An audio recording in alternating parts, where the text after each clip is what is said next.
നമ്മള് മലയാളികള് ഏറ്റവും കൂടുതൽ ആഗ്രഹിക്കുന്നത് ഇതുപോലുള്ള ബീഫ് കറി കഴിക്കാൻ വേണ്ടിയിട്ട്. പക്ഷേ ഇതുപോലുള്ള ബീഫ് കറികൾ വളരെ വിരളമായിട്ട് നമുക്ക് കിട്ടാറുള്ളൂ അല്ലേ? നിങ്ങൾ ഈ കാണുന്നത് കരുനാഗപ്പള്ളിയിലുള്ള വിസ്മയ കാറ്റേഴ്സിന്റെ കിച്ചണുകളിൽ ഒന്നാണ്.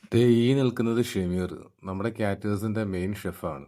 ഇദ്ദേഹത്തിന്റെ കുറച്ച് ഐറ്റംസ് ഉണ്ട്. ഈ ബീഫ് കറി എന്ന് പറയുന്നത് അതിൽപ്പെട്ട ഒന്നാണ്. നിങ്ങൾ ഉറപ്പായിട്ടും കഴിച്ചിരിക്കേണ്ട ഒരു ഐറ്റമാണത്. പൂർണ്ണമായിട്ടും വിറകടുപ്പിൽ തന്നെയാണ് ഇത് പാചകം ചെയ്യുന്നത്. കഴുകി വൃത്തിയാക്കി ചെമ്പിലിട്ട ഇറച്ചിയിലേക്ക് സവാളയും ഇഞ്ചിയും വെളുത്തുള്ളിയും പച്ചമുളകും ഒക്കെ ഇട്ട് നന്നായിട്ടൊന്ന് വേവിച്ചെടുക്കും വെള്ളമൊഴിക്കാതെ.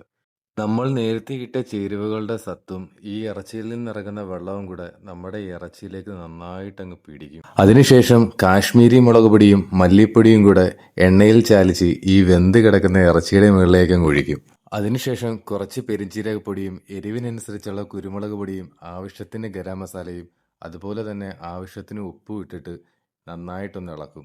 ചെമ്പടച്ച് അടുത്ത തിള വരുന്നത് വരെ കാത്തിരുന്ന് മൂടി തുറക്കുമ്പോൾ ദേ ഇങ്ങനെ ഇരിക്കും. ഇനി കുറച്ച് കറിവേപ്പിലയും കേരയുടെ നല്ല ശുദ്ധമായ വെളിച്ചെണ്ണയും ഒഴിച്ച് നല്ലൊരു ഇളക്കുമ്പോൾ കറി റെഡിയായി. ഈ സമയത്ത് ബീഫ് കറിയുടെ ഒരു മണമുണ്ട്. നല്ല വെളിച്ചെണ്ണയുടെയും കറിവേപ്പിലയുടെയും ഈ ബീഫിന്റെ എല്ലാടെ കൂടിയിട്ടൊരു മണം അടിക്കും.